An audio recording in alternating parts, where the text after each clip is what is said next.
প্রতিনিধিত্ব করছে। অর্পিতা আপা, আমাদের এহতেশাম ভাই, জোনায়েদ ভাই, আপনারা তাদের হাতকে শক্তিশালী করেন। এনসিপি কে সিলেটে শক্তিশালী করেন। এনসিপি কোন চাঁদাবাজের দল নয়, এনসিপি কোন টেন্ডারবাজের দল নয়। এনসিপি উঠে এসেছে সংকট থেকে, সমস্যা সমাধান করে এনসিপি উঠে এসেছে, ফ্যাসিবাদের কবর রচনা করে এনসিপি উঠে এসেছে, আওয়ামী লীগের চ্যাপ্টার ক্লোজ করে এনসিপি উঠে এসেছে। আপনারা এনসিপির হাতকে শক্তিশালী করুন।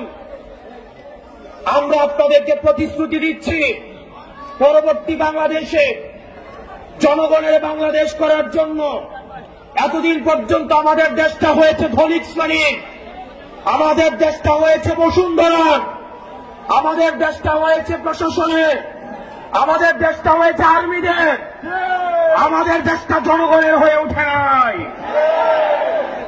আমরা আপনাদেরকে প্রতিশ্রুতি দিচ্ছি, এনসিপির নেতৃত্বে ক্ষমতা জনতার হাতেই আমরা ফিরিয়ে দিব।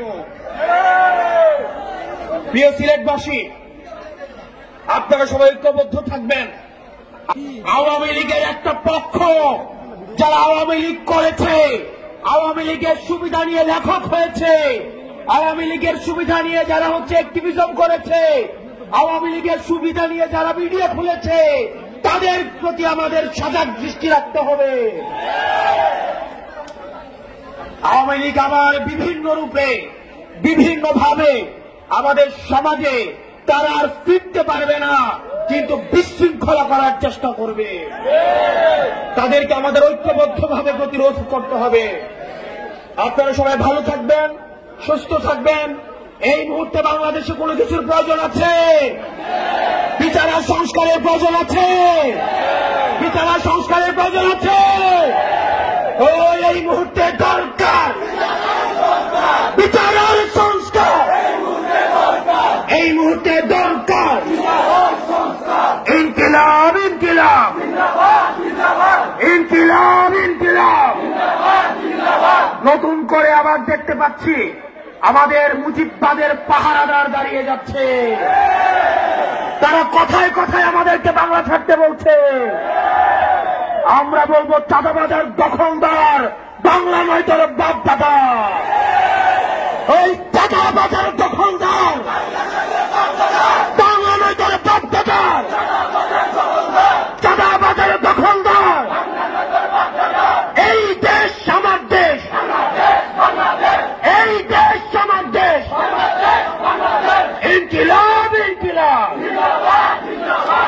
আমাদেরকে অনেকে বলছে আমরা এন্টি বিএনপি পলিটিক্স করি।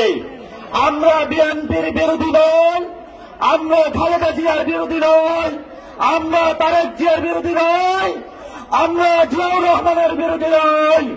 তবে বাংলাদেশে আমরা চাঁদাবাজদেরকে ঠাঁই দিব না, ঠাঁই দিব না।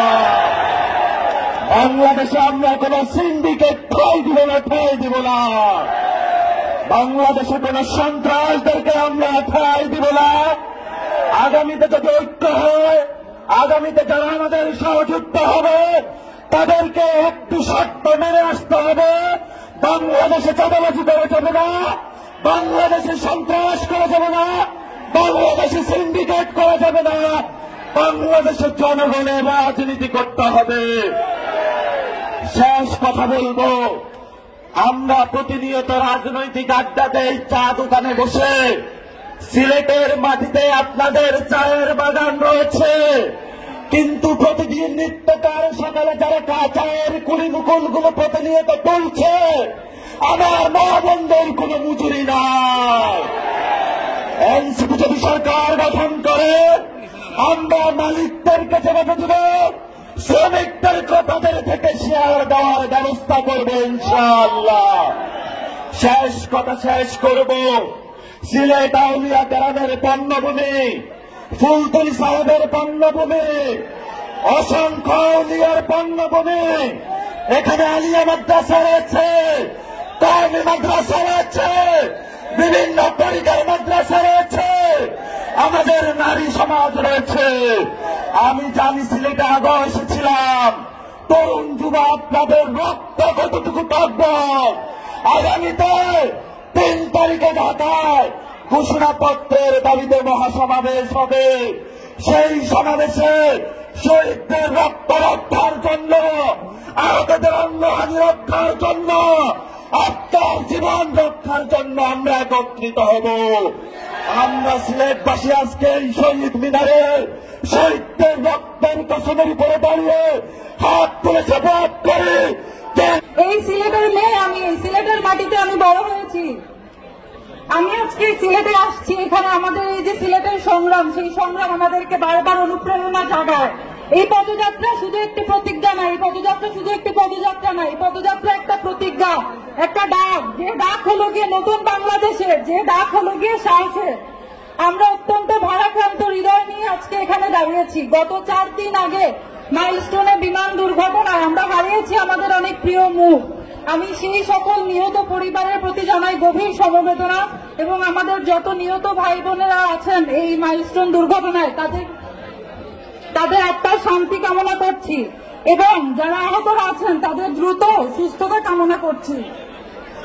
প্রিয় সিলেটবাসী, আমি শ্রদ্ধা জানাতে চাই আমাদের জুলাইয়ের যারা শহীদরা আছেন, যারা তাদের জীবন উৎসর্গ করেছেন একটা ফ্যাসিস্ট সরকার থেকে আমাদেরকে মুক্ত করার জন্য।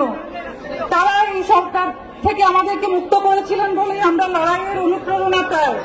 আমরা দেখেছি এখনো বাংলাদেশে চাঁদাবাজ, দুর্নীতি, জুলুম চলছে।